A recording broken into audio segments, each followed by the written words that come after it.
parcels are vacant currently. And here is what they are proposing. So you'd have the building over here near the corner of Regional and Page Road with some parking next to it and all along the opposite side. You can see the driveway accesses along Regional and Page Road here. They would be required to put sidewalks along both roads. And you can see in the dotted lines here and over here, those will be the underground stormwater detention systems.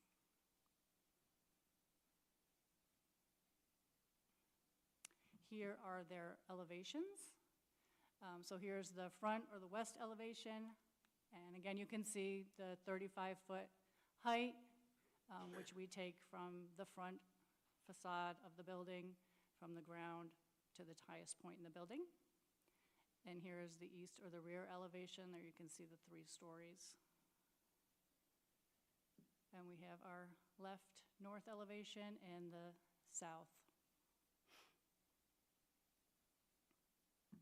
So on June 4th, Planning and Zoning had a public hearing. There was not much discussion necessary. There was no comments from the public, and the board did voted unanimously to recommend approval to you. And now I will hand it back over to Alex. And so just a few slides to conclude staff's presentation. So let you know what your options are as Village Council with this request before you tonight. Of course, we're in the public hearing, so you're checking that box. You will receive public comments during this public hearing at whichever portion that time that Village Council seems appropriate. And you'll consider the recommendation of the Planning and Zoning Board, the staff, and TRC. After conducting the public hearing, you can approve the major site plan. You can choose to approve the major site plan with conditions. It is important to note that any conditions that you choose to place on that approval must be related to compliance with some sort of adopted standard for them to revise or change something that is obviously related to being compliant with something adopted in the PDO. You can deny, however, that denial must be shown on the record and stated in the motion that it is being denied based on not being compliant with an adopted standard or regulation. And before you conduct a public hearing, if the Village Council chooses to, they may continue the public hearing if they agree, if you guys agree that additional information is needed or that the hearing does need to be continued to further determine compliance of the request. So the staff recommendation, the general concept plan and all the material, as Maria stated, through 4 different reviews has been conducted by the TRC. And on behalf of the TRC, the village planning staff here before you have deemed the application and material to be compliant with adopted standards at this stage. And so, since compliance is the name of the game here, and it has been determined, we do recommend Village Council approve the request before you this evening. And so, again, to conclude, we've got a major site plan request for Pinehurst Medical Clinic, 3-story office building with associated site infrastructure at 1 Regional Drive. Again, it's kind of a unique position for elected bodies to conduct a administrative decision, but that's the type of decision that's put before you based on our PDO. And staff and the Planning and Zoning Board have recommended approval. So Maria and I are able to answer any questions on the material we've been able to present to you. Keep in mind that we don't want to steal too much of the design team's thunder. If there's any big specifics on how they tend to address any of the infrastructure or site development there, understanding too that there are a few things that are still to be designed and are still being worked out, which they have obviously been planning and prepping for, so it might be a good opportunity for dialogue with them for that. Okay. So if you can answer all our questions, we will not have to discuss anything with Bob Kuntz. Is that correct? Okay. Sounds like a win, right? I just have a couple. Win-win for everybody, including him. I just have a couple of questions. Yeah, I second that. Okay. And these are relatively easy. All the parking, by the way, visually it looks like it's a lot more parking than it is building as you look at this on the screen, which is fine. But am I right that the parking is all single level? There's not a second level to the parking anywhere? Correct. Okay. Mr. Mayor, in regards to parking, so the last two lots on the left are already parking, so they're just reconfiguring those. Right. And this is both employee and patient parking. Now, there, a little bit of history on that, these further west parcels here. So back in, I believe it was 2018 to 2019, the Pinehurst Medical Clinic and design team came before the village staff as they were experiencing, some parking issues, not having enough parking for their patients that were coming in and getting that service. So they expanded the parking. So they're already overparked, if you will, for the uses that are currently there on that property. But to tie in and integrate better with the new development, they're going to need to redo and make sure that those further parking spaces do integrate a little bit better with the new development.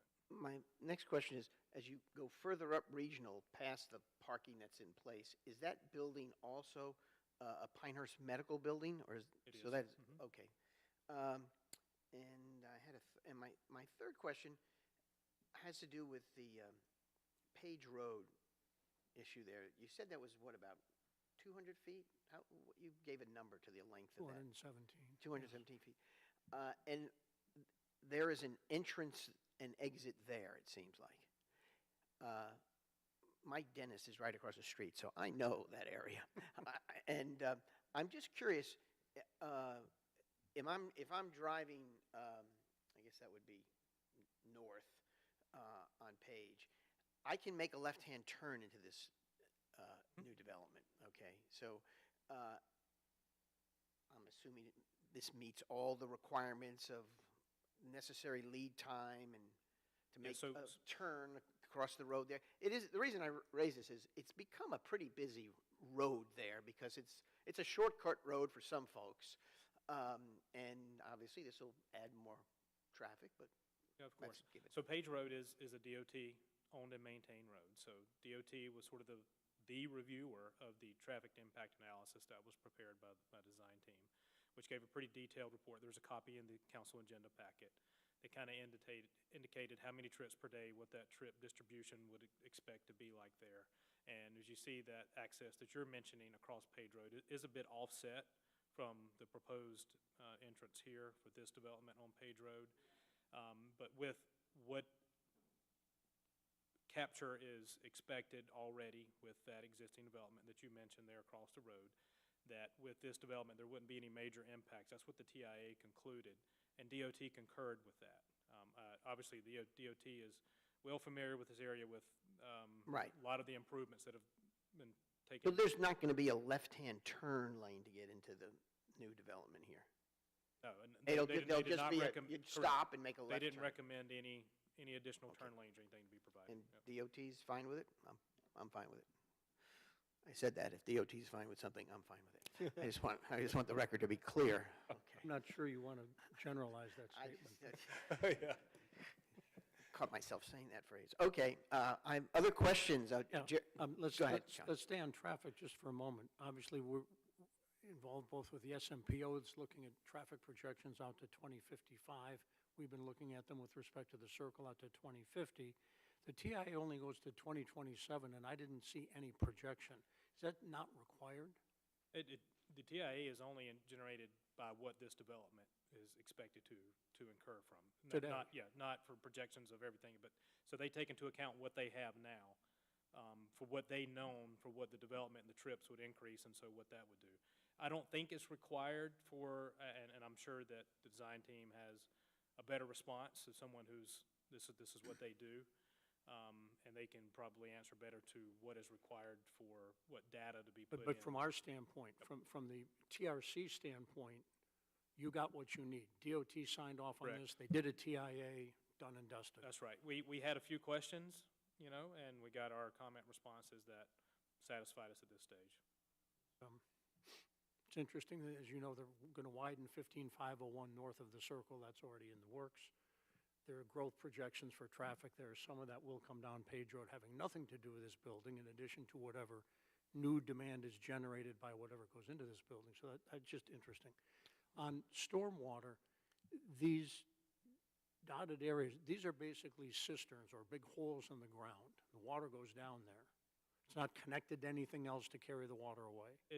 Yeah, I mean, that's a good general characterization of what they are. Again, they're underground systems. They're a little more sophisticated than maybe how that, they were characterized there with that statement. But yes, they're underground. They're going to be, well, I don't know the design engineers here, that without getting into too much detail, as you've seen from the topography on the general concept plan, there's some slope from west to east. This last area here, this last parcel here, that's going to be the area where it's going to be a little more tricky to manage. So there quite a bit of off-site water that's coming there too, and obviously they're generating quite a bit of impervious surface. So the underground systems are intended to handle what's coming to the site, and then handle also what is expected to generate, and then release that at a standard that is above what at least at a minimum or above what we require. That's what I'm getting at. This seems analogous in some sense to the new lot that was built behind the Carolina Hotel. And I know there have been situations where even with the overflow that they planned, it was insufficient and water was coming in places it was not intended. And this is more for clarification as opposed to an objection. What is sort of the standard 25-year storm? At what point is this simply not sufficient and water's going to go places that it is not intended to go? Sure, so our adopted standard, which is all we can hold an applicant to, at least for now, obviously we're reviewing our engineering standards and prepare an update for you hopefully at the end of this summer. So our standard now is a 10-year, 24-hour storm event. So, that's a rate. That's not a quantity of holding water on that site. So that's that rate being released to a downstream property. I think in the original site plan, if I read the topographical map correctly, the east side of this has, and when I drove by, there's a decent amount of slope there. I don't remember how many feet it is, what each line was worth, but. See it right here. But again, this is the existing conditions. Right. Obviously, it will be graded. They're going to have to do, I would infer there's fairly substantial grading going on here to create a level. Correct. So I'm not misreading that. There is slopage there. Yes. That has to be addressed. Yep. You can see the contour lines there right here. And this will essentially be all on one level. It will not be stepped down in tiers. There won't. I mean, I think if you're looking at it from Regional Drive, you're definitely there's still going to be some slope there. Obviously, you can even see, again, just general elevations here. You're looking even at the building, you're going to be able to see that there's still some slope to the rear, right? And if there were to be runoff from this for whatever, we get a 50-year storm or whatever, it's simply going to spill out onto Regional Drive or Page Road and then go downhill from there to whatever those lead to. Follow the path of least resistance, yeah. I think that's it. Thanks. Jeremy? Yeah, just two clarifying questions. So the sidewalks that'll be installed, not familiar with the area, will they connect to any further sidewalks? Will they just, So again, there's kind of some up here where some of the existing parking is that kind of ties into the Heather Glen campus. There's some there, but there's none here along Page or along this stretch of Regional, as again, it's largely undeveloped. thanks again if you said that previously. For buffer requirements that will be required, can you give an idea of which class and then maybe a little layman terms of what that would There are mean? no buffer requirements for No development. buffer requirements at all in this Correct. development? There will be parking area landscaping, parking perimeter, and internal sort of canopy parking that's required.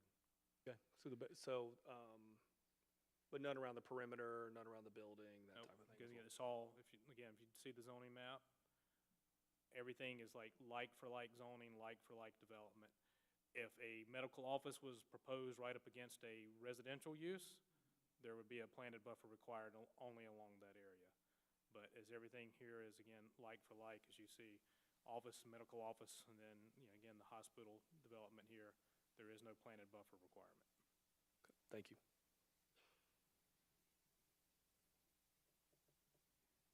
Jeremy, any other questions? Oh, no, thank you, thank you. Barb? No. Kevin, any questions? Okay. I think we've concluded our questions for Alex and Maria. Is the consensus, do we want to hear from the, we'll we're going to obviously seek any public comments, but do we want to hear from the I would say from applicants? myself, I've been told that I don't have an option. I'm going to approve this. Right. I also like, look, the designs, they look fine. I have Yeah. no reason to, I would be happy, I don't want to say I would be happy not to hear from them. I have no need to hear Yeah, from them. I'm in that same boat, but I Unless they just wanna- want to. just want to cover with everybody else. Okay. Let me then ask, we're still in the public hearing, so I'll ask if there are any individuals who would like to come forth and speak in favor of this proposal or in opposition to this proposal. Please come forward. So be. Hearing and seeing none. Okay, then I, obviously, a motion to close the public hearing might be appropriate. I think we take the decision in the public hearing. Is that correct or not correct? Do either.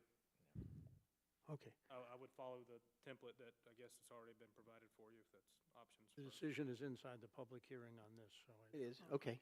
I move to approve the staff recommendation for the proposed major site plan for Pinehurst Medical Clinic located at 1 Regional Drive and further identified as PID numbers 000-24674, 1 quadruple 0820, 1 quadruple 0821, 1 quadruple 0822, and 1 quadruple 0823. You have a motion? Second? Okay, all those in favor? Aye. Motion adopted. Congratulations. Thank you to the applicants, and Look at the disappointment on I their know. faces. They're all geared up. the place is clearing out. They had Okay. charts, they had diagrams. Okay, thank you very much, and good luck. It looks like a good-looking building, so. Yeah. Just as a point of order, we will still need to adjourn the public hearing. Yes, I Okay. move to adjourn the public hearing. Second. All those in favor? Aye. Okay, we're done. Okay. Hold on. Let us proceed to resolutions. First one is 2627, appointing Mr. Sean Rowan as the Neighborhood Advisory Committee representative for the Pinewald area. Is there anything we need to know, or Doug? Just, Sean is unavailable to be here tonight, but he was appointed by the POA for the neighborhood, and we're happy to have him join the group. Yeah, I met him at the last meeting. so. I met him after the NACSAC meeting as well. and Anybody have any questions, or are they okay moving ahead with this? Okay, we'll entertain a motion. I move to approve Resolution 26-27, appointing Mr. Sean Rowan as Neighborhood Advisory Committee representative for the Pinewald area, effective June 23rd, 2026, with said term expiring June 30th, 2029. You have a motion? Second. Okay, all those in favor? Aye. Okay, Sean is on the NAC. Let's go to Resolution B, 2628, adopting the updated Village Council Code of Ethics. This is a project we've been working on for a couple of months, and we have a final draft. It's been viewed by our village attorney. I'll see if people have any comments beyond what the red line version is, which I think we've all reviewed prior to this.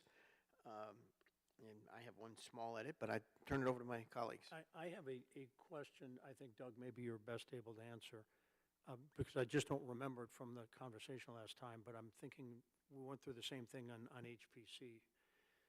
I believe that shall is a sort of a mandatory direction and should is a recommendation, if you will. Yes. Okay. I would therefore have some suggested edits here. Where? The first one, I think council members shall be guided. I don't think it's optional for us to be guided by these principles. Guide introduces some flexibility anyway. And I'll pick number 5, I think should be shall as well. I'm trying to think of a circumstance under which I should be allowed to treat someone in an uncivil way. I mean, I view that as mandatory. And were I to violate that, there could be repercussions. Okay. Go ahead, keep going. That to me, those sound like reasonable edits. Does anybody have any other thoughts? I can live with, There was some conversation about this shall-should thing when we had Dan here. But There I didn't was. think he would And I take, believe his recommendation, for some reason, of course, which I don't remember, was like a legal reason. Well, why it yeah, should- so when we discussed it at the last meeting with Dan, he said, you know, shall is a very strong statement, so maybe some of these we could change to should. Because, you know, for example, if you say, shall treat people with respect, someone could come up and say, oh, well, you didn't treat me with respect, and so you broke this code of ethics. I also understand what John is saying, is like, yes, but we should, not should, it should be stronger than should, we shall treat people with he respect. seemed to have gone through and struck all of the shalls and made them all shoulds, and I can live with most of them. No, he didn't. At the very end, he has us shall review this code of Yeah, ethics. any that were. I saw that. Any that were statutorily required, we kept as shall.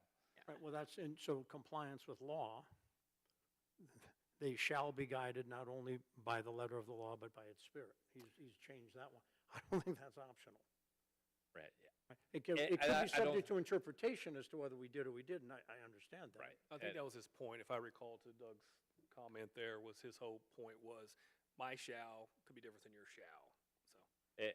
And I think that either way, it's a good document. So if we should go shall, should, in a few places, I don't think it overall changes the quality. I think, I'm okay with any adjustments. No, like that. a lot of these, like the public communication, that's so much subject to interpretation that I think should is perfectly appropriate. Okay. So I just identified the You three made- that I think should be What was the shall. third? I see, I mentioned two. What was your third one? The third one was,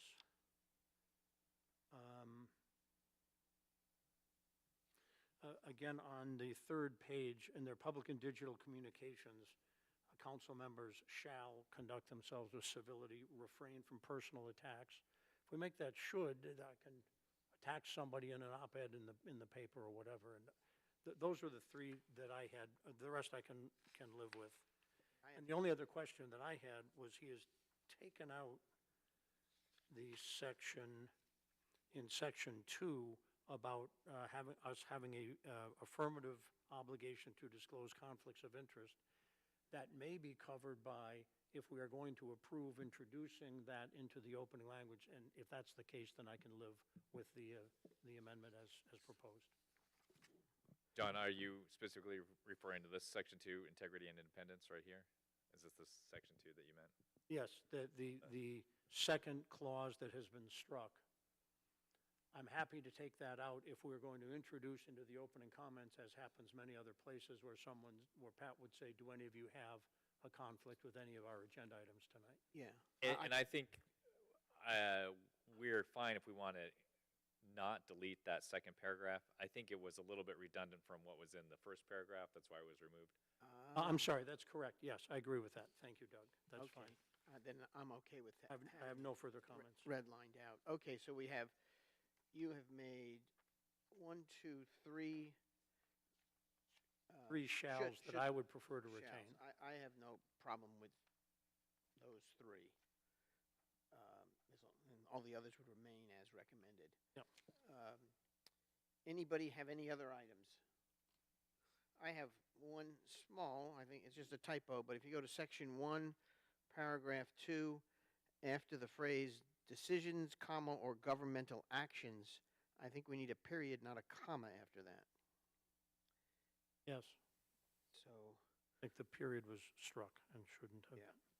So that's my one contribution.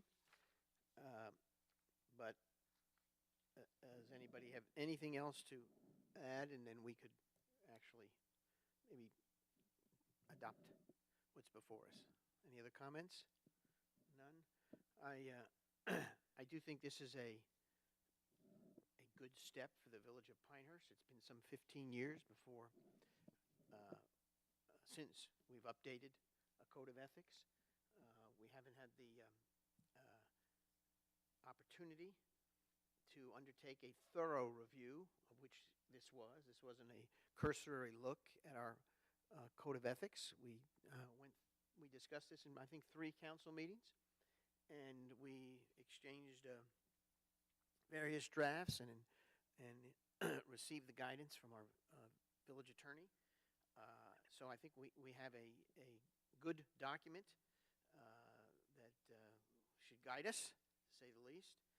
And I think if someone wants to recommend that we adopt this with the few amendments just made, I think that would be a good step. I would say once we do that, we should highlight this on our website at the appropriate time so that people realize that we have taken this action. And I compliment my colleagues, all who have contributed to this document during the course of the last several months. And I would, again, like to thank both Kevin and Jeremy for having brought this up in the first place. Either Barb and I, maybe we didn't pay attention, or they didn't cover this when we went through the same training, but I think it's been a very useful It improvement was to the way in- we do business. Yeah, it was in our orientation handbook, much shorter, much less detailed. This is a enormously improved and great document, I think. Well, Mr. Mayor, job well done. Yes, may I Kevin. request that Councilman Hooper bring forward this resolution? I was going to do the same for you. I think we're running into an ethical situation here, and I'm not sure how we resolve this. I'm happy to, Kevin, if you provide a second, but I'll make a statement as well. So we're in the training, and our own community was used as an example. And Kevin, when we were discussing the ethics, and Kevin brought up this idea, he said maybe there's something that we can do about that. So really, this was all initiated and started by Kevin. I was happy to be there with him, and as well as maybe start the first draft after with Kevin. But he began that and said maybe there's something that we can do. So I commend him wholeheartedly. I move to approve Resolution 26-28 as amended, with the comments amended, adopting the updated Village Council Code of Ethics effective June 23rd, 2026. Second. We have a motion and a second from Councilman Fitzpatrick. All those in favor? Aye. Aye. Okay, motion adopted. Congratulations, Council. Thank you particularly Kevin and Jeremy. It's a very healthy exercise for us. We'll now go to regular business. We have one item on regular business, and I'll turn to the village manager to, and also our village controller to lead us here. Go ahead. Dana, I'll let you handle this. All right, so this, while we do not come to you often with an agenda item like this, it is somewhat routine in nature. So within the general statutes, there are some very prescriptive requirements when it comes to purchasing to ensure that there's competition. There are several exceptions, though, that can be used. We tend to use the cooperative purchasing consortiums. That is an exception to where we do not have to do our own competitive bidding. That is the one that we use most often. Another exception that is allowed is when there is a sole source for a purchase. And that is the situation that we have for you this evening. The statutes say that an item is considered sole source if it meets at least one of the 3 criteria listed there. The police department wants to purchase 2 omnidirectional tactical camera systems, which were described more fully in the memo from Chief Webb. He was not able to be here tonight. If you have questions about the particular items being purchased, you can direct those to him. But this technology is patented. There are no other products in the market that do the same things that these cameras can do. And therefore, it kind of meets the first 2 criteria where performance, more so than price, performance competition is not available, and the product is only available from one source. And so based on those criteria, I did some searching of my own as well, and I agree that this is a sole source situation. These statutes, very timely discussion of shall versus should. The statutes say that the governing body shall approve any sole source exceptions that are used to ensure that there's transparency about that and that you're aware that we are using this exception. So that is why we have this item before you tonight. Dana, is there not a threshold requirement here? It says, is any? Yes, there is not a dollar threshold. Since the statutes say shall, that is something we could consider for updating our purchasing policy. that if the governing board only wants to see sole source exceptions over a certain dollar threshold, but we don't currently have a delegation of authority for sole source, since the statutes indicate that the governing body should or shall. Yeah, approve my that. personal experience is that it makes sense that we have some threshold in the future. So we should take that up at the appropriate time, obviously not tonight, but. Yeah. I mean, these are relatively small dollars. Right. And hopefully for a piece of equipment that we will never have to use. But as the chief described in his memo, these could be quite helpful in a hostage situation or somewhere where someone is, barricaded themselves in. Something we never want to see happen, but this might be able to help us address it for the safety of those involved as well as our officers. And this is a one-time purchase? There's not a licensing renewal with this or anything? Correct, that's my understanding. It's a one-time purchase. There is not a software subscription that goes along with it. Okay. I have no further questions. Anybody else on the council? I have no objection to the proposal itself. I was trying to understand how mechanically this would work. If someone is barricaded in, do we have to open the door and roll this in? But I understand what the concept is, and I assume that I have great faith in the chief. If he didn't think this could actually be used, then this wouldn't be before us. So, I don't know, Carlton, do you have any? Okay. I would state that if the chief was here tonight, I'd probably prolong the meeting by 15 minutes worth of questions of how these things work. So it's a good thing. So, We'll tell him not to come in future meetings. Good pass on his part. Yes, yes. So, Okay. All righty. I will make a motion. I move to approve awarding the purchase of 2 omnidirectional tactical camera systems from Bounce Imaging based on the sole source exception granted by the North Carolina General Statute 143-129E6 and sole source justifications provided by Chief Webb and Bounce Imaging. second. Motion is second. All those in favor? Aye. Motion adopted. Thank you very much. Thank you. Pat, I would tag on that maybe we could ask staff to formulate some policy with respect to a threshold Wait, amount yeah, I think at some point in the that- future. Yeah, as appropriate, maybe with the. Right, when we, budget or whatever. each year we do our budget and our purchasing thresholds. Yeah. So we'll probably do that. So you probably won't see it for another year. That's fine. Okay, now we go to other business.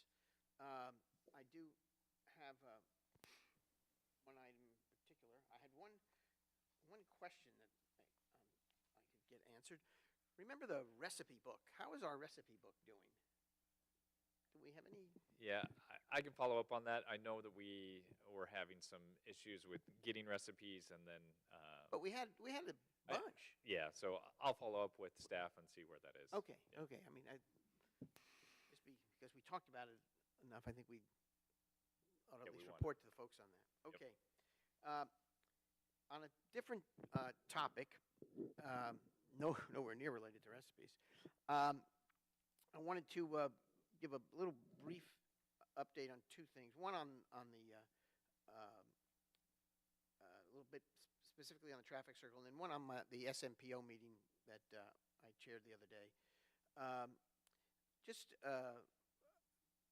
And I'm obviously, after I conclude my brief remarks, others may want to discuss this, particularly Mr. Taylor and Mr. Hooper.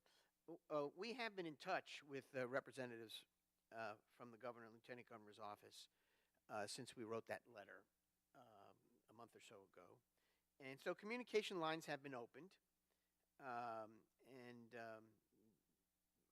John will discuss later about any upcoming meetings. I think it's worthwhile to note that we've been consistent in wanting to maintain 3 issues: safety, property rights, and aesthetics. Those are the primary interests that we've put our sort of hook on as we seek to improve the 70-year-old traffic circle that's never had an automobile fatality in it. And a recent pilot article, editorial, I guess, quoted a local area Board of Transportation members stating that fatalities are an important measure, but not the sole measure when they go into analysis of roadway construction projects. And we think the 70 years of data the absence of fatalities is a very noteworthy item. So I want those residents who have contacted some of us, and probably all of us, I just wanted them to hear that from the mayor. And the pilot also made a suggestion that perhaps the governor would lock the parties in a room until they come out with an agreement. And I just want to go on the record. I'm not opposed to that. Wherever this locked room is, the Village of Pinehurst is willing to participate. Spoken by someone who may not be locked in that room. Yes, but- I understand. This is totally by design. And so with that, I wanted to, I know John and Jeremy probably have some comments because they have been in locked rooms with the NCDOT. So go ahead, John, I'll turn it over to you. Two things. First of all, Jeremy and I were supposed to have met with the DOT yesterday. DOT requested a postponement. That meeting has been rescheduled for a week from tomorrow, July 1st at 9:30 up in Carthage. And that was because there were some people that they wanted involved on their side who, for whatever reason, couldn't make it. So we would anticipate, I've had several email exchanges with the project manager for this project from DOT and have actually spoken on the phone. We've had a very nice dialogue, and hopefully we'll be ready to go. Doug, I guess I should have mentioned it, 9:30 Wednesday morning. Yep, sounds good. Okay. The second interesting thing to me, and this came up at the SMPO meeting, the county has been working for some time. They're actually scheduled to have had this, I think, third or fourth quarter of last year, on an update to their transportation demand model. And for a variety of reasons, they've had difficulty, as I understand it, getting the model to match up with the data that is being fed into the model. Some of that data originated with all of the municipalities in the SMPO, Pinehurst and all the other ones, doing a bottoms-up forecast from out to 2029, and then the SMPO governing board adopting a growth rate from 2029 out to 2055. And any of you who have attended those meetings or have heard about them, there was an explicit decision after discussion at both the technical coordinating committee level and the governing board level to adopt a growth rate that is candidly much higher than either growth rate of population in the county has been. And that was done deliberately because part of what the SMPO has to do is to compete for funds for, first of all, prioritize projects that they want to get done, and then compete for funding for them. And I think as a result, by the way, the county commissioners went through the same exercise for that portion of Moore County, which is not in the SMPO, because the DOT looks at the county as a whole. They don't bifurcate that. And the county commissioners also adopted a growth rate. They used 1.5%. The SMPO has used 1.75%. The long-term growth rate of population in Moore County is closer to 1.3%. And based on the most recent change in projections from the state demographer, that number going forward is forecasted a little under 1%, 0.96 if I recall. So you've got a situation where these two governmental entities have adopted a growth rate for a particular set of reasons which are higher than purely the numbers might suggest. And as a result, when you feed those numbers into the transportation demand model, it is forecasting some significant issues on all of the major roads in the county, not just the traffic circle, but NC5, 15501, US 1. I'm not sure if I'm missing any there. And my sense in talking with various people is they don't really know what to do about this. The people who design the model do so with the best of intentions. I believe that 100%. They are trying to come up with the best formula, if you will, that they can. And then that formula runs into a set of numbers which are admittedly not what people believe the real number is, but a number that they're adopting for a different reason, valid as that reason may be. So I think it'll be interesting to see how they end up resolving it. This could be a small part of the discussion that we will have in a week's time. It certainly applies to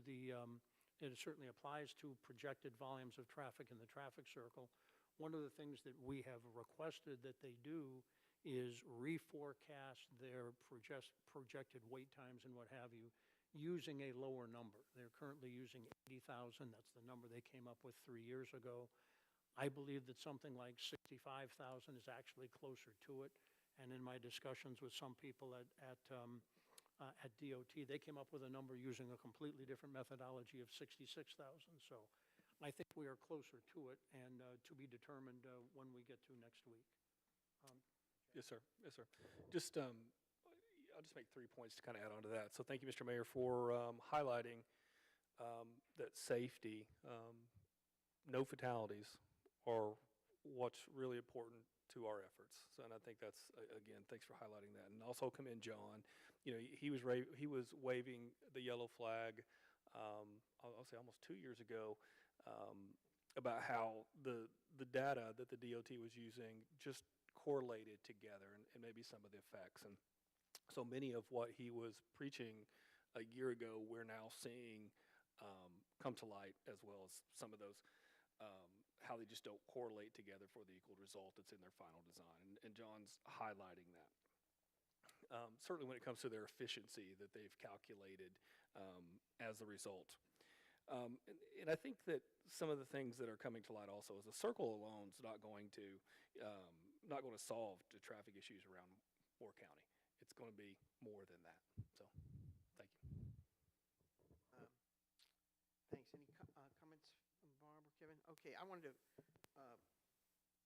make one more point more relevant to the SMPO that met here last week. And what I found to be very interesting is the SMPO took the data that they have from 2023, the current data, and they, from that, determined what are the average time a trip takes currently. This is all current information, and how much traffic we have at the moment, cars and so forth. And they consider that the base year. And then they took the projections that they have for 2055, and they had two maps they had us look at. And what was fascinating is the 2055 map incorporated all the projects that are now underway or planned in the near term, which includes the circle, which includes the widening of Highway 5 and 211 and so forth. So all those were incorporated, and their projection they made was for 2055. It's 32 years later. And what was interesting is that in 2023, the average trip in this area would take about 10 minutes. That was the base year. I'm quoting from their information. And they say that when they factor everything in, the average trip would take 16.5 minutes. So that is an increase after we've made all these projected investments in the roadways here. That is an increase of 65% in what would be the length of time for an average trip. Now, if instead of it being increased by 65%, if it had been decreased by 65%, we would have shaved off 3.5 minutes, just to show you what the two extremes would be like. The one they're projecting, and if you take this similar number but reverse it, huge difference. So we would be spending all this money on an array of projects, and I think we should finish the construction that's underway on all these roads, because I think they'll make a difference in both traffic patterns and travel time.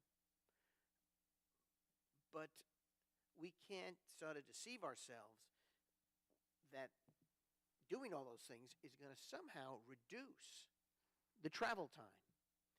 So I think we would probably be better maybe focusing on other projects that we've yet to begin and take smaller bites and make smaller improvements around the community that people can see and that can be done for less money and in a shorter period of time. And then look at things and say, what big projects should we, really sink our teeth into? But I do believe that the data that they themselves have provided, and they took the maps. If you looked in the pilot ran both maps from 2023 to 2055. And the way the NCDOT does things, they have a thing called level of service, LOS. And the level of service goes from the level of service of A, letter A, to letter F. From the very best is A, and F is not very good. Level A is basically you've got the whole roadway to yourself, is the way I view it. And the other part is where the traffic is very deep.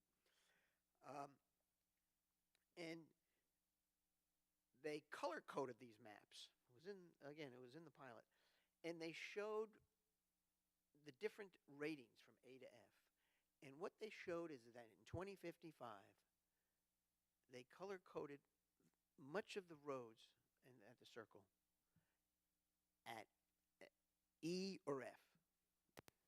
So there was nothing to be improved upon. And that was their data.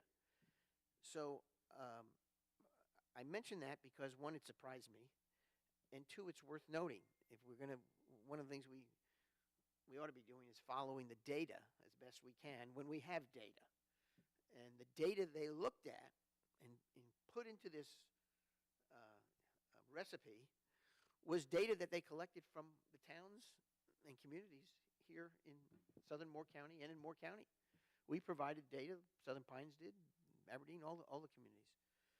So anyway, I mention that because I just thought it was a significant surprise as I was preparing for the SMPO meeting last time. Just one comment on that, you're right that it shows that the time of the average travel goes to 10 minutes or goes up 65%. From 10 to 60, yes. What we don't have, though, is if they didn't do all those projects, how long would the average wait time be? So that's a number we don't right. have that No. presumably would be even longer. Right, could be. But that's the challenge. Are we taking on the right projects all the time, or are there better projects that would make a little more of an impact? But the projects that they're planning to do now increase the time by 65%. So, all right, go ahead. Any other comments or thoughts from council members? No. Hearing none. Other business, does anyone want to bring up any other topic at this moment before we can conclude the regular session? Mr. Mayor? Yes, If I Kevin, may. go right ahead. You mentioned following the data, and following the very successful meeting between the Senior Advisory Committee and the Neighborhood Advisory Committee as a forum for data, and following the data, we realize that the SAC needs to truly understand the senior population here in Pinehurst before any recommendations or investments can be made. And we need to listen and find ways to listen carefully to our neighbors. One uniquely powerful listening tool is the AARP's Age-Friendly Community Survey. This is a nationally recognized, psychometrically validated survey used by over 900 municipalities across the nation, gathering meaningful data on issues such as healthcare, social connection, volunteerism, and many other factors that influence our ability to age in place. For Pinehurst, the survey would provide a statistically valid baseline measurement of how residents view our community today and what they believe will be important tomorrow. It would replace assumptions with data and help ensure that the recommendations we bring forward are grounded in the lived experience and priorities of our citizens. Accordingly, I would respectfully request the Council's permission to present an overview of the survey, its benefits, and the operational considerations associated with its potential implementation at the July 14th meeting. The more voices we hear, the clearer our picture becomes and the stronger our ability to ensure that Pinehurst remains a place where people can thrive at every stage of life. Can I ask you, has this been presented to the full SAC, the data? Yes.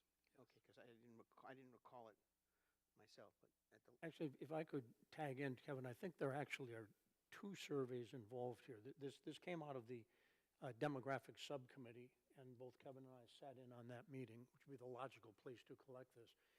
There is a survey that I think we would do as a village, probably staff would do, talking about what programs are we aware of, where we're not, a very high level, something that I would have had difficulty completing myself.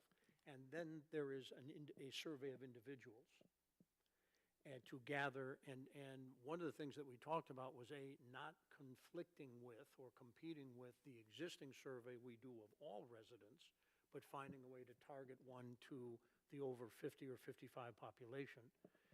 And there, one of the advantages that the AARP will tabulate those results and give us those results, and I believe it was at zero cost. Right. They have an existing database and an existing survey. We can get a copy of that survey. The hope was to maybe consider this to go out near the end of the year, to get our survey, which I think has just gone in the mail a week or 10 days ago, get that completed and done, and then consider how to target that. But both Kevin and I said prior to actually embarking on that, we wanted to have that discussed at the council level. And that's just a slight nuance, that there really are two different documents. so we would have a discussion on the overall AARP concept and any, I guess, national data they have now and so forth. But then we would be able to enlist them to do something Pinehurst specific at the end of the year. Is that what I heard you talk about? Some no customization, I choice. believe, that we could make. And Oh, that sounds good. And it was at no cost to the community? Well, that sounds very good. And they would do all the tabulations. Okay. Okay, well, that sounds good. But we'll come back, what I'd like to do is come back to you in 3 weeks with a complete view of this. Okay. So that we can deliberate. That sounds fine to me. Any other comments? consider this an FYI to be followed up with more detail. All righty, sounds like a good idea. Good, thank you. One other concern of mine is the fact that we received the red line version of the revised, modernized Code of Ethics 5 hours before the village council meeting. I think that was unacceptable performance by our village attorney. We had discussed most of what appeared in the red line in person 2 weeks ago. I don't understand why, with the village attorney knowing the cadence of our meetings, why this came in at the 11th and a half hour. And if this is going to be a recurring issue in terms of performance, I would have some real significant concerns about the ongoing relationship. Well, I think that the edits were so minor. I didn't see them as a dramatic turn of events. It was shalls to should in a few places, in most places, in one punctuation mark I had. But I don't know if there was anything intervening that may have done that. I mean, for Doug. Bluntly, he should have had it to us earlier. And I had sent it to him shortly after our last meeting and asked him to review and comment on it and make sure that it was aligned with what he thought. Yeah, we didn't get the comments back till today. Typically, I would have pinged him a few times last week, but I was not around, so that's why it came in so late. Well, you shouldn't have to chase someone who is under contract to us, number Agreed. one. Who's a professional, number two. Number three, that the edits were minor, which is all the more reason they should have come back to us sooner. We weren't asking him to review the Magna Carta, right, but some wordsmithing on a code of ethics. And this really is concerning to me. Yeah, and I'm more than happy to share what was expressed tonight with him. Okay. All right. Thank you. Other comments? Okay. Hearing none, why don't we take 5 minutes? If someone wants to move to I adjourn? move to adjourn the regular meeting. Second. Second, all those in favor? Aye. Okay, let's regather at 6:05 or so.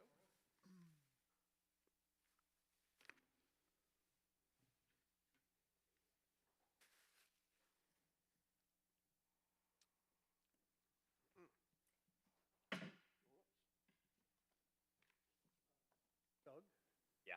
Did I notice outside one of the other doors, there's actually now a Coke machine here? It's always been there, but yes. I thought it wasn't, because I thought that, like, I pledged to Alex when we had HPC meetings, there was nothing available. Yeah, it still is, I believe.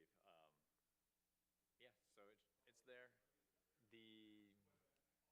It had some issues about a year ago, like not working, the drinks weren't cold, but I think now it's fully operational. Not that I would think this would be, Yeah, it's never been touched, so. that'd be a ballsy criminal kind of. To come to Village Hall, yeah. So, funny story about that, my dad was government his whole life,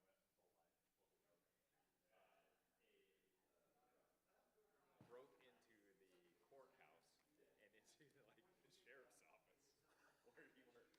We're like, anyway. Well, what was he hoping to A get? police officer was taking a shower.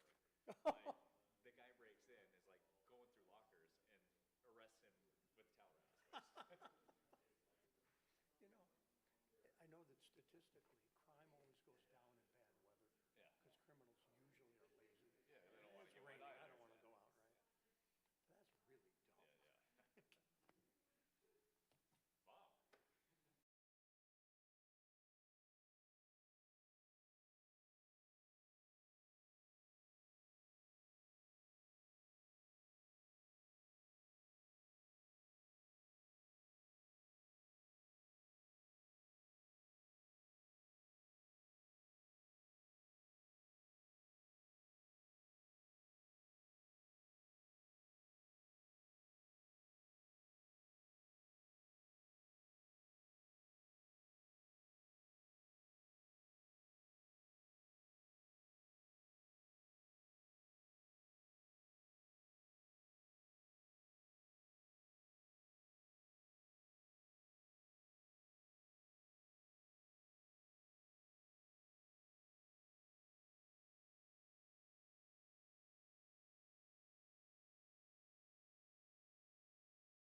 We are now going to enter the June 23rd Village Council work session.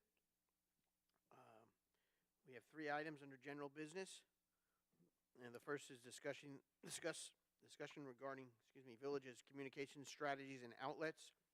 The second is a discussion of the village's fence regulations and protection of foliage, and a review of the FY '27 capital projects is what's on board here. So, Doug, do you want to begin? Item A. Yeah, so typically Kristen is here, our communication specialist, to go over this with us. She had a family emergency that came up. So if there are follow-up questions, we can ask her about them, but I'll go through some of the slides that we talked about. So our website gets a lot of visitors. It did decrease a little bit from the fiscal year 25 through fiscal year 26. We think a lot of that is because carryover from the U.S. Open, it was still busy at the beginning of July 2024. Help me understand the event count number. I get users. So that number skyrocketed, and so that's the measures engagement on our website. So if somebody clicks on something, downloads something, goes to another page, that's counted as an event. So we had a lot more involvement with our website. Slightly down number of users that visited. That number is 14 million, up from 1.2 million. Is that a million? That's a million. So we have 369,000 users, but 14 million event count. Yeah, so everyone that came is clicking on it, is doing dozens of things while they're on our website now compared to previously. I will say that that 14 million number surprised me. It seems high, and so we've asked our IT departments, like, can you double check this number? It's not absurdly high that I know it's wrong, but it just seems on the high side. If it had been 7 or 8 million, you might still have said, wow, that's quite an increase. Right, yeah. Well, that number fascinated me. I don't know if we, I was looking in preparation for this back to our ETC survey, and our website, after the pilot newspaper and our village newsletter, was our third biggest source where residents got information about the village of Pinehurst. So obviously it's quite important, and I am interested in more information you might have about that. I didn't understand it. And here's kind of an infographic on how our website is maintained. So IT is the kind of the bones of the website. They make sure everything's up and running. They will also assist all the different departments that are putting information on their specific pages. You have administrative staff, specifically Kristen in our office, that kind of handles the overall communications aspect, doing all the banners on the website. The clerk handles all the materials with the agendas and minutes. And Library and Parks, they have the ability to go on there and make edits as well to their events and their activities. Any specific questions on maintenance of the website? So just as an example, with respect to the code of ethics we've adopted tonight, tomorrow you will tell Kristen, create something to put it up. I guess one observation is that I think sometimes we have, when you go to the home page, sometimes there's 3 dots, sometimes there's 5. I call them dots where you... At the banner, yep. Yeah. And I think we maybe, this is just a suggestion off the top of my head, is that, well, obviously we have the standard one about hot topics, but like right now, these are very timely. The short-term rental zoning information, the library lookout is a good item, though it might not have to be there every week. It could be something that you pick up because it looks so similar all the time. But there are some other things like the Warren Manning one. That's an excellent addition, and I keep searching for what I'm thinking is that maybe some actions that have come out of here of a council meeting. We mentioned the code of ethics, but there might be other things from time to time that are worth elevating to the website for a little while, and then they move on. And there are some that would come back, you know. Like the code of ethics may go up every 6 months. And maybe there'd be something like Community Connect as a way of reminding people. You can use Community Connect. Maybe some standard reminder of the meeting of the Senior Advisory Committee or the Neighborhood Advisory Committee is open to the public, and you're welcome to attend type thing.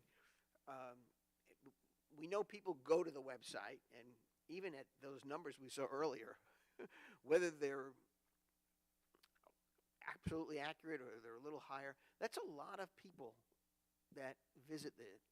There may be a certain percentage that are elsewhere in the country curious about the Pinehurst. They hear about it.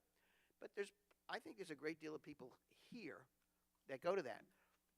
One of the things I think would be helpful to show, if you go to event venues, no, not event venues, upcoming events. What's the upcoming events one? Events, there you go. Now, we don't have July 4th events listed there. Now, that to me would be again, a logical thing to plug in there. So I just think we need to take advantage of the content that we have. Either we create it at the village, at the council meetings, or we create it by staff. So people get a habit of it. I also think we ought to figure out a way to drive folks towards MyVOP more. Here's a great thing to click on. But if on the home page, if it was highlighted, what is MyVOP? Someone is more likely to read that than if they don't know anything about it and they decide to go to MyVOP. Unless one of us have told people, hey, you ought to get to MyVOP, they may not have heard about it.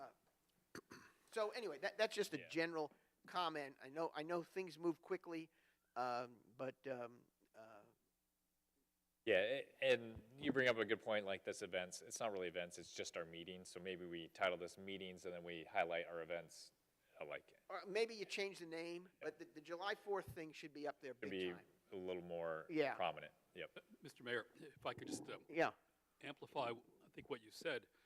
I don't think our communications programs accurately reflect the dynamism of the village. And I think they could be a bit more assertive, fast-moving, action-oriented, to reflect what's really happening here across all the various aspects of the village.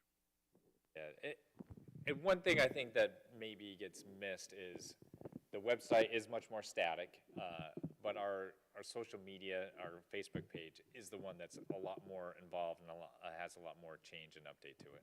Yeah, the social media pages and all are way below usership based on our ETC survey. After the pilot, which is first, there's the newsletter, there's the website, and then there's this significant drop of 18 points where we get to social media. And I'm in favor of, what's that phrase? I'm all of the above. I want people to be utilizing MyVOP and these other things. But I just think that, especially our community of, we'll call it a senior citizen community, if they got real comfortable relying on the website or got comfortable with MyVOP, they'd be more active, I think, more involved, and frustrations recede. Yeah. Well, I think that may be true 5 or 10 years from now.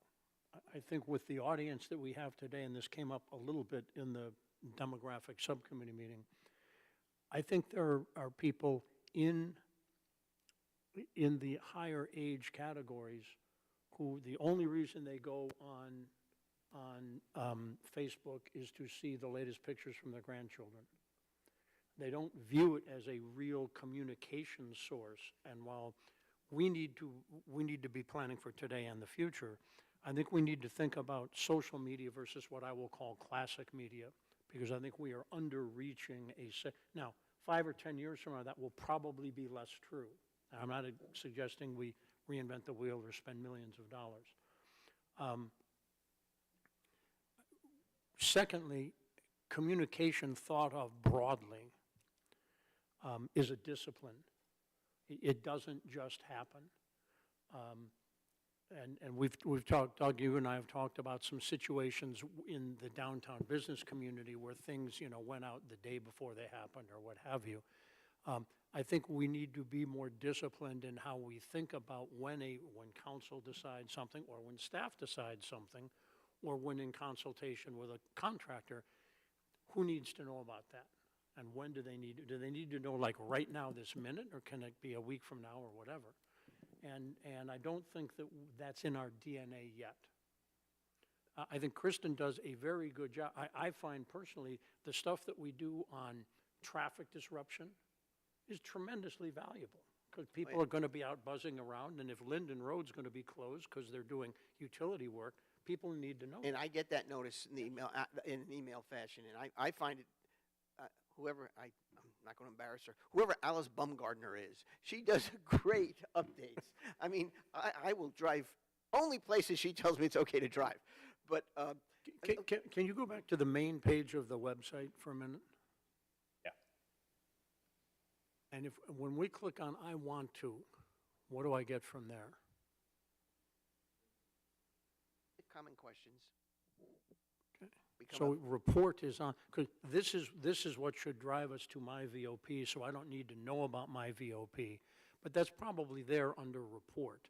It's maybe a little bit too ITE for the uninitiated, or Yeah. the new resident or what have you. But if we think a little bit about path, finding the staff directory is not easy. If I want to. No, but when you find it, it's very useful. Oh, it's tremendously useful, but it should be easier to get to.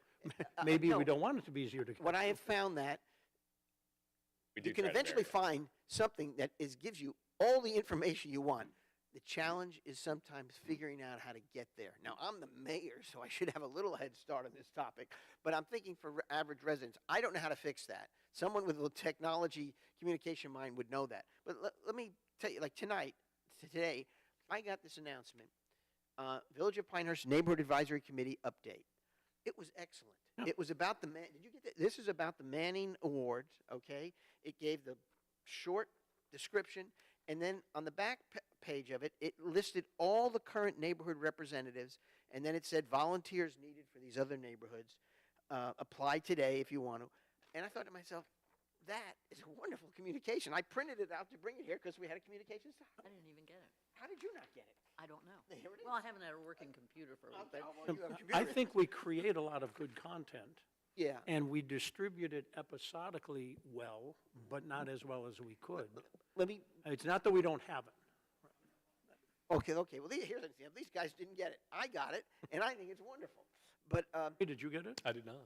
So did you two get of it? us got it. I yeah, got okay, it. we got it. Okay. Yeah, and Everyone it, get a lot of it depends on which groups you sign Which up list? on, the website, like a lot of, if you subscribe to certain Who's your groups. you know what? Who's your neighborhood advisory committee representative? That may be why I'm on that. I don't know. I mean, I know Martha Wicker. I signed up with Martha for something. But on a somewhat. I'm actually passing that down because I'm not. Oh, entirely you didn't get it either. Okay. Well, No, I'm just. You'll see. It's a Buried in your inbox. very thorough document, and why I printed it out and brought it. I said, "Oh, we're going to discuss communications." The other thing I was going to suggest is a little bit off of what Kevin's earlier comments were, is that maybe after a council meeting, within a day or two, we put up something on the web page about the last council meeting with 3 or 4 highlights of what we did. Okay, we adopted these resolutions. One page maximum Oh, summary. yeah, no, it has No to more be. than a page. No more than a page, absolutely not. More than that. But just for the highlights, because I think, again, that might be something that a resident would like to see on a regular basis and they go to it. And it could close with the next council meeting is at blank date and time, and or you can view it streaming live. But part of it is you got to coax people to get into this routine of following things and getting them involved in the community. And this is a great tool for that. And some things like that, and I think the NAC does a good job with, it depends who your neighborhood rep is, sending out things about stuff. Yeah, and so that came through the NAC. So if you had signed up for an NAC to be on the distribution list for your neighborhood, you would receive that. I did. Yep. So that, I would think that all council members should be automatically enrolled. well, We could enroll you. No, I am, but they should be, but it'd be helpful if the neighborhoods we live in, our neighborhood reps know we're a council member and say, hey, do you want to be at it? Or here's, But I think, Pat, and Doug, correct me if I'm wrong, we are reorganizing the way communication flows through that. It's becoming more centralized, if you will. Right, and then that's probably why you actually received that, because it didn't go to the NAC rep to send to its distribution list. Now- Kristen just sent it to everyone that had ever signed up to be an NAC Well- communications. bravo, it worked out very well. Go ahead, keep going, Doug. This is helpful. This is very thought-provoking. I like the way you brought this out. Yeah, so this is probably a very helpful slide, because this shows all of our different channels that we could or use on a regular basis to communicate. So we have our owned media, so our website, which we've talked about, our social media. We have a constant contact list, so that's people that have gone to our specific website, signed up for different groups, whether that's, maybe it's the business one, maybe it's just, I only want meeting information about council meetings. There's different ways you could sign up. We also have our code red alerts that Right. emergency services, it's like reverse 911. And then we have my VOP. I'll also add the NAC one that we've been talking about. That would be one of those constant contact email newsletters. Earned media, so we have press releases we send out, newspaper coverage from Pilot or whomever. Occasionally we do radio or television interviews as well. Paid media, so this is if we're printing something specific or a public hearing notice, something like that, along those lines. Doug, I think I mentioned to you once that I would see a newspaper ad sometime in the pilot about the village of Pinehurst, but we didn't have our website there. And I never looked again, but if I see it, I mean, that's, yeah, That's the type of thing specific that we can- advertisement. yeah, we can correct, okay. Sponsored community promote digital advertising. Yeah, and then, so we have direct resident communication, so our newsletter that goes out 3 times a year, any direct mails or postcards, we occasionally do those. We have flyers, informations, public notices. Then we have community engagement where we go out, meet with people, the NAC is a portion of that. Yeah, and then. Okay. And I would defer to Kristen and other staff. If some of these things are either redundant or they feel there's not a lot to them, they should make decisions that, I have no idea how much print advertising we do or digital, because that's paid, so we're paying for that. Yeah. It may be minuscule, it probably is, but. Right. Yeah, and the hard part about communications is, like, the information's out there somewhere, but is it getting to the people that want it? Yeah. And so you have to put it in every possible medium that there is. So Yes, that's it needs to go on social media, it needs to go on the website, it needs to go in a press release. So hopefully between the 5 different things we try, you get the Gotcha. information on one of Yeah, those. let me question, is this page on our website somewhere? Or did you put this together for the presentation? This was put together for the. Okay, fine, Good. because I hadn't seen it before. I get it. And I don't think most people in the public would understand the difference between owned and earned and paid. Germane for this conversation. Right, but, yeah. No, but it's a good summary chart. It's well done. You might want to think about redesigning a page like this for public consumption, but All right, so with all this talk about the website, we are currently looking at vendors to host our website. So we understand that it has some issues. We understand that there might be better options out there. So we're currently reviewing website hosting companies to see what they can do, particularly with AI tools. I find our search function on our website to be awful. Like, it doesn't do anything.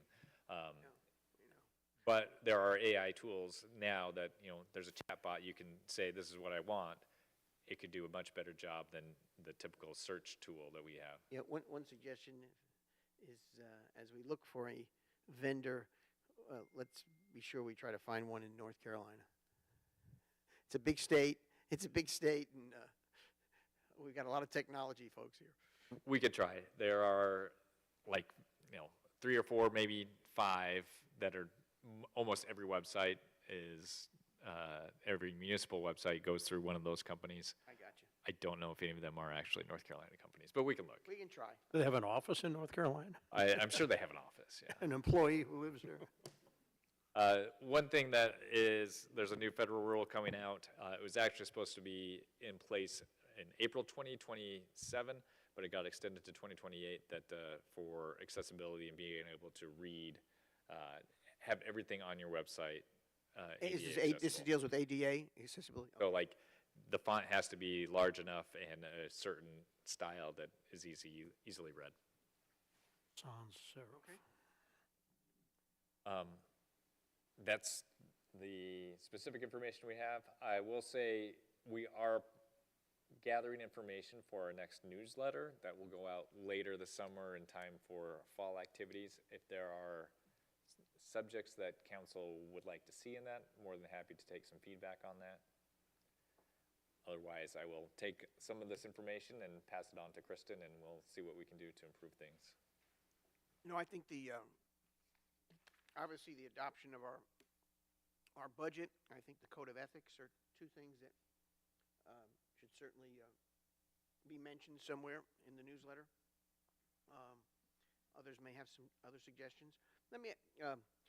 I'm looking at the screen and I see that's the kiosk behind it. Yeah.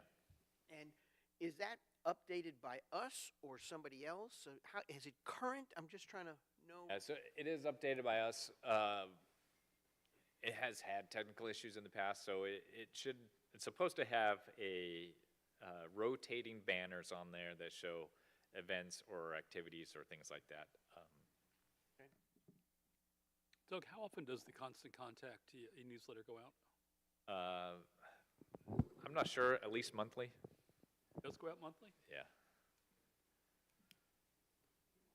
Who operates the kiosk system? Is that one of the 20 platforms that we? It is. So Kristen is the content manager and IT is the infrastructure. One suggestion I'd make, either for the next presentation on this topic or if this is something that can be updated, is if there could be a little more data. Like, I don't know how many MyVOP users we have. I don't know. I've been trying to follow the Community Connect one, and I think the last number I saw was 275 or something, which is a small number when you think we have about 9,000 residences. But I think it's good for us to know and good from a metric standpoint to track, and then we can maybe apply some resources to how we as council members can help drive up that number. I think the more people with that Community Connect, the safer we are as a community. And it's just a question of getting people to move a little towards that, and then word of mouth helps spread it, because people say, oh, I signed up for that. Didn't you sign up for that? I think this is a great test case of the SAC and the NAC. There you go. Well, Make that happen. To make that happen and measure the results. Yeah, it's very measurable, so it's not, we don't have to guess. Okay. Agree completely, but we have tried that in the past. And it is surprising to me, I've actually mentioned it at both an SAC and NAC meeting, because some of the things that we will do for people, this should not be a hard sell. This should be easy. And when Chief Webb and two of the people, I can't remember, they're both lieutenants or not, I may be misstating their rank. When they did their presentation on fraud at CCNC, I hadn't intended to speak, but I got up at the end and made people aware of this, and there was not a single person in that room, 80 or 100 people, who had any idea that it existed. Now, a measure of my effectiveness is we're still at 275. It's not like 80 more people signed up, but We got to, maybe there's a way to solicit more people to sign up. Maybe it's something to put in the newsletter. Here's how to sign up. Maybe it's something occasionally on the website. Have you thought about signing up? You're right, and there are certain things, Community Connect is a great one that should be reoccurring, that, you know, every few months, or Yeah, just maybe. once you build it once, you know, you hit place on and you put it on, like you say, every couple of months. Okay. Yeah, just stepping back, like, government is not always the most exciting thing, and if, you know, if it's not somehow placed in front of you, you're not typically searching for it. You're right. For example, like, I lived in a town, I had worked for the town, and I took another job in another town, but I still lived there. I never looked at their website and had no idea what was going on. And I had worked for them, I was still living there, I knew everything about the town, but I just never looked at their website. So so someone that works in it and knows it, but still doesn't have a need to look at it, it's hard to get it in front of people, and we need to find ways to do that. Yeah, I agree. One question on the kiosk. Does our downtown business community have any input, or could they have input on what media is placed inside the kiosk, or do we have any communication to them on that? It certainly could be included. What I don't want to do is advertise for any specific business, but yes, if there was interest, and that's a great idea we can Maybe bring just up with them. connect and let them know that, hey, we are in control of the media that's Yeah, inside. here's a resource, what would you Here's a like to see resource on for it? you. Okay. Yeah. great question. Fences. One of the things that we always mention at NAC meetings and in some other settings is trying to get people to fill the 4 vacant NAC slots. It's a challenge. There's 4, but we have, I think, one of the fewest numbers of vacant ones we've ever had. It's just those 4. But again, if you fill them, they become ambassadors for a lot of this, and they become recruiters to get people connected, whether it's Community Connect or it's My VOP. So I encourage my fellow council members, if you know somebody who lives in any one of those neighborhoods that is mentioned that have a vacancy, call somebody and encourage them to take on the role. I find the NAC is a productive organization and a very good communication tool both ways. We get to say some things, and we get some things that, you know, you may never have heard of, and it registers with you. So that's all I have. Other thoughts, suggestions? On the fences. Onto the fences, okay. All right, next item, discussion of fence regulations and protection of foliage. Okay, I will, hopefully you yes, had a I chance remember to read looking at this, but I'll go through it at a really high level. So when we updated our PDO last time, last summer we had an issue, and as we were working through some of it, and as we were updating the PDO, we left it as netting that goes over plants is not in a violation. We don't consider it a fence, and that fence panel, things like this, that you can put around plants, that is allowed under our PDO as long as it's 4 feet or under. So those are the 2 things that we allow right now. Things like this, which I will call hog wire, which has, you know, a slightly thicker. Is that an official name? Official name. Thank you. It has a thicker wire to it. That's not allowed, but this is almost everywhere in our village. And then stuff like this netting, right now, we could go either way. We could consider that an accessory dwelling. There's not a whole lot of stuff like this, so it hasn't been a real issue. The other issue that we have is this chicken coop wire. There's a lot of that it's much thinner wire. It seems to sag a lot more. Is there any one that is more effective than others, that sort of become the state of the art among the community? So honestly, I think the most effective to actually keeping deer away is this netting stuff. Really? I mean, stuff like the deer can just reach their head over and eat that. I don't know why that's even a thing. 4-foot-high barrier fence, the deer laugh at that. Yeah, yeah. They've even called me up and said, "Are you joking?" Right, yeah. So, right now, there's a lot of people that are using the hog wire and the chicken wire. If we go out and enforce that, you're gonna hear a lot of the complaints. And so, do you want us to go out and enforce that, is the question, or do we want to do something where we allow a thicker wire and maybe we require it to be coated in black or green or brown vinyl or something like that? So that's interesting. Go ahead, Barb. So, option 2, that one. Yeah. It is effective. I have some in my side yard. It's not visible. But we So you planted say, yeah, some. Well. Green, it is dark green, and it is effective, and it is not offensive to look at, because it matches what's inside it, which stays green because the deer don't eat it. Yeah. I would be in favor of that. We have a horrendous deer problem. Well, Well, I mean, it's everywhere, but this one's really bad. well, Doug, you say current status not allowed, current status allowed. That is a status that's been established by previous councils, I gather, Yeah, in the PDO. in the PDO. So I'd be willing, if you guys come forward with the suggestions of changes to make. Barb's just convinced me on one right now, but, and so we could take some action, and we can have a council meeting, and if there's residents who want to come forward and have a say, we'll hear it. I would probably come out a little stronger on this than on most things. I might divide street visible from not.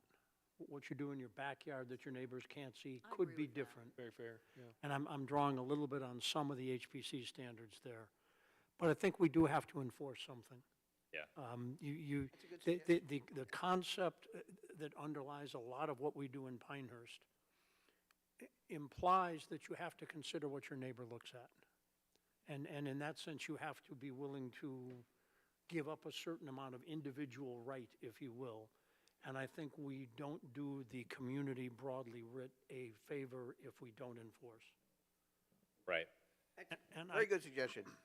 We should also take into consideration what's readily available, maybe to quickly purchase somewhere as well, not making people have to order things online. All right, so Come back to us. the feedback I'm receiving is allow a heavy gauge wire, but it should be coated in a darker color. And John's comment about, And not in street, not visible from the street. what you do in your front yard can be different than what you do in your backyard. And in your Yes. backyard, it can be at least nominally of a lower standard. I'd be happy to have a lower standard in the backyard than in the front yard, even though your backyard neighbor may look into your backyard. Right, so is council comfortable with a heavy gauge wire like this that's coated in the front yard?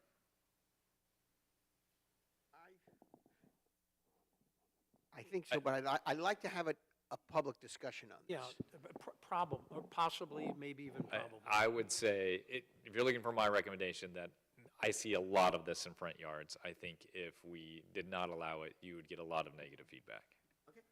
And the other thing is, the point is to keep deer out, so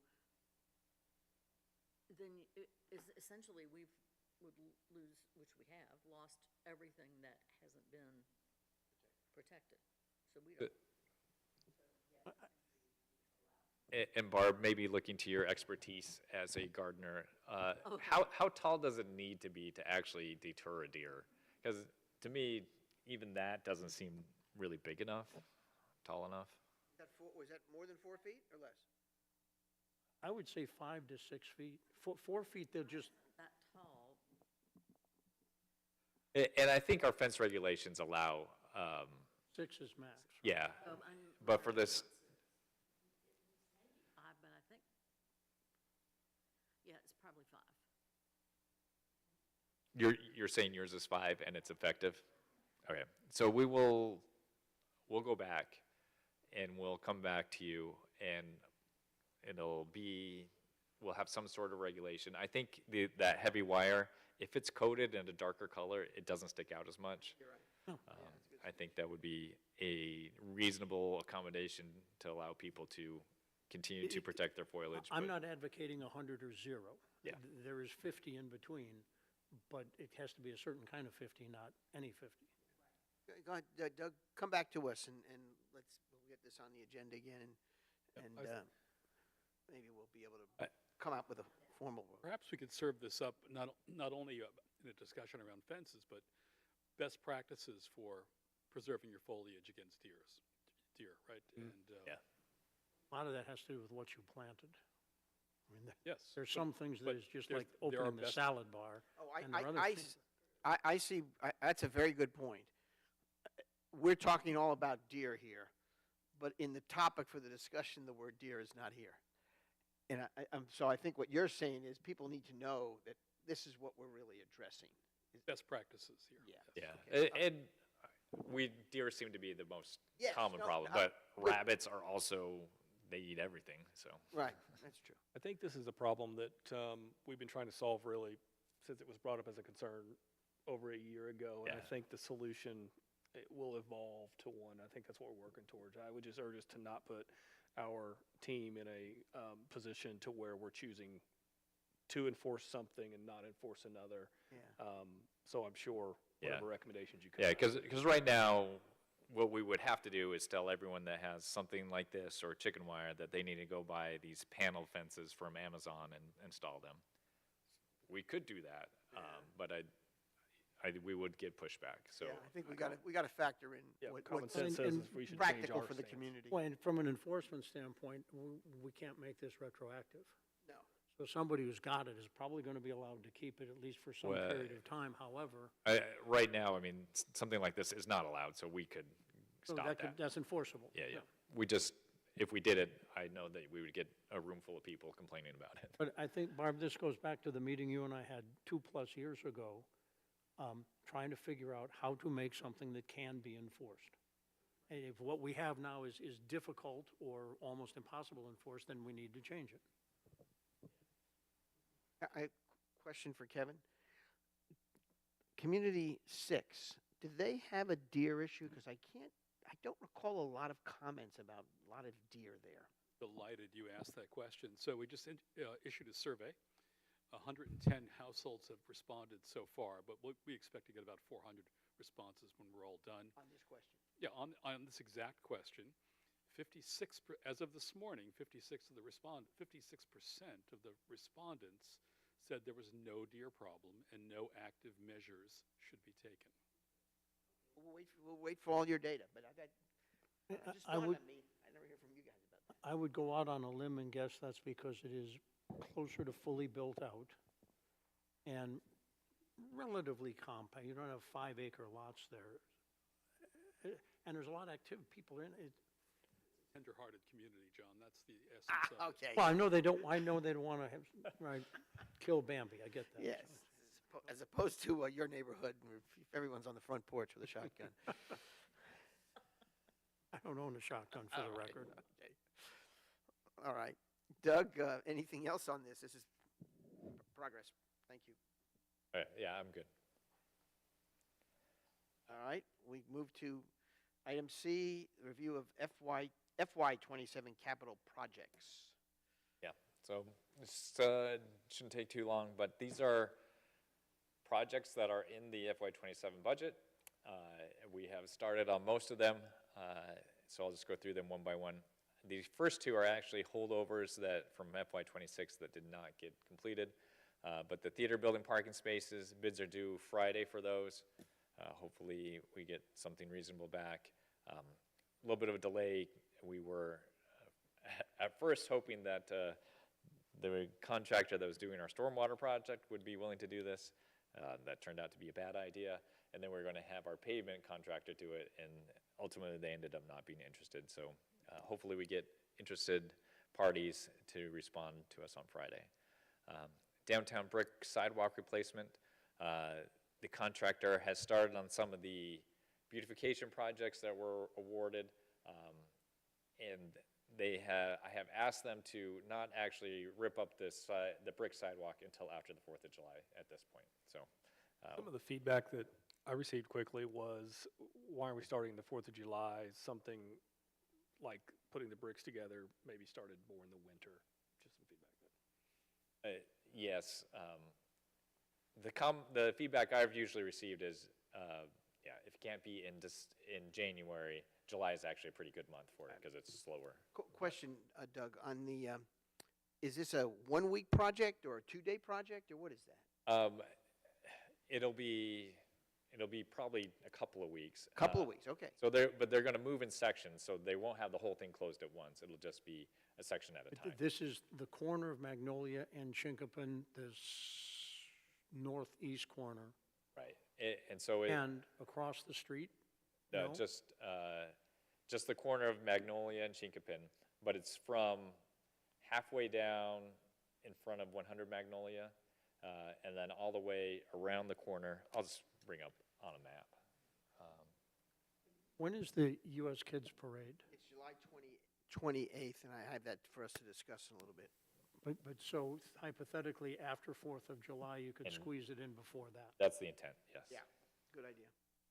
All right, so it is from here in front of the C.F. Smith building, around the corner, and to roughly this first crosswalk. And why are we doing the section along Chinkopin? Yeah, Walked it yesterday, it seemed to be in decent shape, although it's a different pattern than the corner. yeah, it's a different pattern. It does have some issues. There's tripping hazards. There's Uneven bricks and tree roots have pushed things up, and right. So we figured if we're going out there, let's just do the whole thing once and for all. Just a quick question. Oh, this is a Google map that we just looked at. Yeah. I'm impressed that they already have the roast office with a new name on it. So I caught that. It's at the Brim. but let's, so on the corner is the VGA, Yeah. and they're not open 7 days a week. Right. Next to that was Purple Thistle, yeah, which it's is currently closed. vacant. Yeah. But Actually, it's being renovated. they're moving someone in there soon. And then next to that is Mr. golf Hansen's, I shop, think. yeah. The golf shop, yeah, okay. Yeah, but it's going to go up. Sorry, there's a crosswalk here. It's actually going, yeah, to here. So these businesses will also be affected. But Communication will be key. yeah, Just letting people know several days in advance. yes. And how long, so, and what can they do, 10 or 15 feet a day, and they've got 120 feet to do, or whatever? All right. Next is the library expansion. We talked about that in detail other times, so I don't have anything specific on that other than it's continuing, it's on schedule, no major problems to deal with that Carlton hasn't already taken care of. Stormwater master plan, the big project for this year will be the Rattlesnake Road project. We also have the stormwater tech that is now on staff, and so he's analyzing potential future projects to do. Yeah, how, generically, how's he doing that? He's a great guy. He seems to be doing a good job. So, Does he have a list of complaints that we've received, and he's going to look at those first, or is he partitioning? What's his approach to analyzing what's a big problem? It's not trivial. so yeah, they looked at the historical complaints that we've received, and he's looking at those and analyzing which ones need to be done first. And he goes out and measures things as well to see what needs to be done. Next, the library sidewalk connections.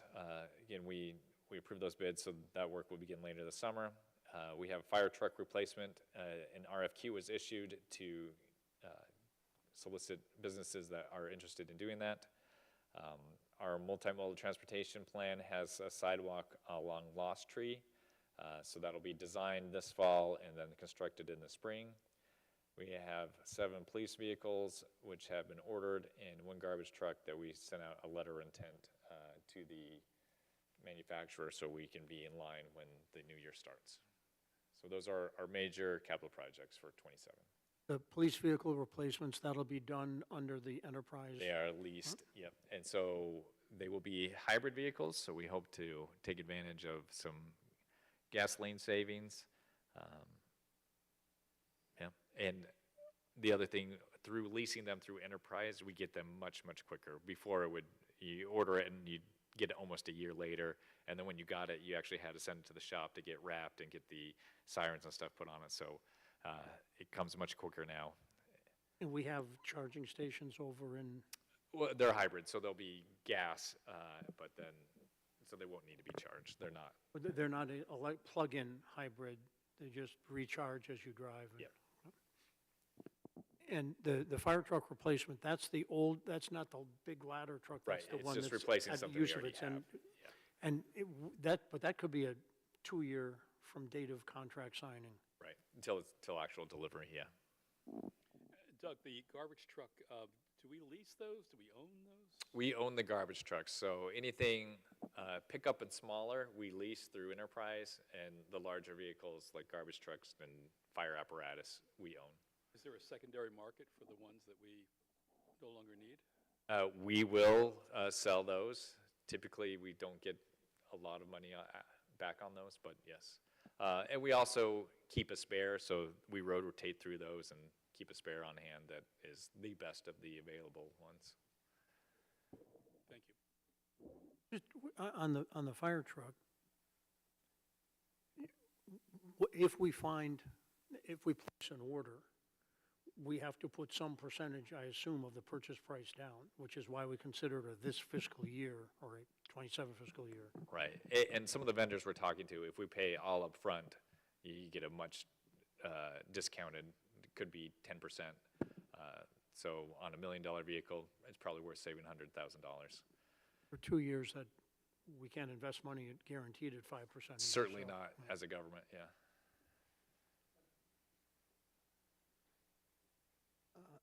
This is great. Good update. Anything else? Questions on this again? No? Okay, well, about to close. I got a few things before we disappear. One has to do with the next meeting, and one has to do with the following meeting. We'll start with the easy one. The following meeting, July 28th, is the evening of the big USC Kids Parade. So I don't know if our rules allow us to start a half hour earlier at 4 o'clock that day, and we make an effort to try to be out of here as quickly as we can, so we control the agenda as best we can. I mean, it's 2 meetings What away. time's the parade scheduled? 6. Okay. So are people okay if we start a half hour earlier? Yes. And we could certainly try to keep a light agenda as well. And we can control the agenda, but I think we started 4. Okay, well, let's make a note of that. Yeah, I mean, we'll have to do some postings, but that's easy. Understandable. But, Mr. Mayor, they're anxious to have you there. Well, I hope to be there. I filled in last year Yes, because the he mayor filled was in not last able time. to. I was somewhere else. But It's fun riding in the truck, that- ringing the bell. that fire truck is fun. Now, the next meeting, obviously, we have our reception that we've talked about. We're going to have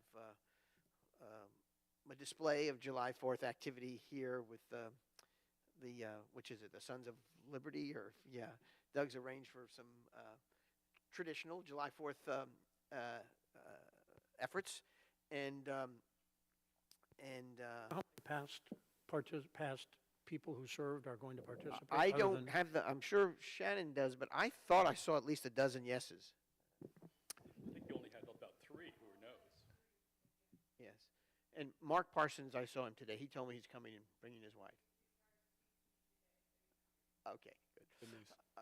That's a great turnout. Yeah, it'll be quite a deal. So, but on the next meeting, Doug, the things that I wondered about is, one, since we want to have the following meeting brief, are there advisory board members that we can take up?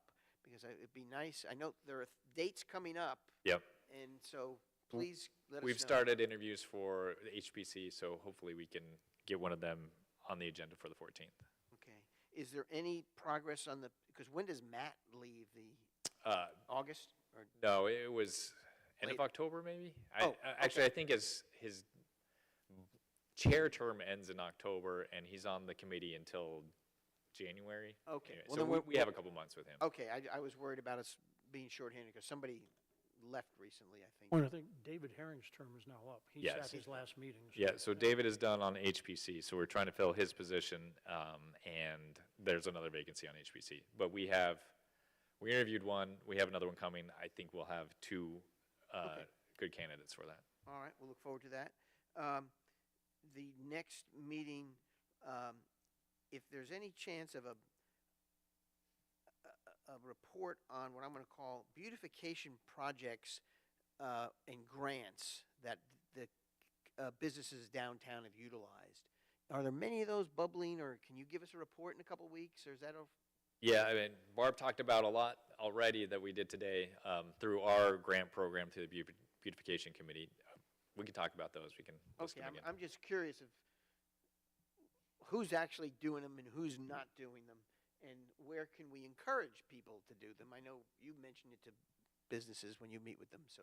Yeah, there's a couple areas that we get complaints about all the time. It's Yeah. like, it's private property. I have asked them if they would be, I'd pay half of it, and we still don't get much interest. Well, that might. But yeah, be- we can talk about that. Okay, and then the last item is I'm anticipating the next meeting will have a full discussion on archives update and all about fire and. Yeah, and- we're and meeting with everything else. the architect Thursday, so. Okay, we'll look forward to that. Do others have any other items that they think we're either forgetting or we need to add, other than we've covered? And Yeah, Expect we will have something back from our meeting on That's July right. 1st. probably, that's hopeful. But we will be communicating that in advance of the meeting, so. Sure. and then email that I sent out yesterday, we had some exchange on it today, so we'll be talking about the potential Oh, yeah. phase 4. That might be that. Yeah, we'll look for some more of that information. Yeah, that whole thing. Oh, yeah. Forgot about that. All right. All right. If anyone has anything else other than the motion, let me know. Move to adjourn the work session. Okay. Second. All those in favor? Aye. Okay, the work session is adjourned. Good night.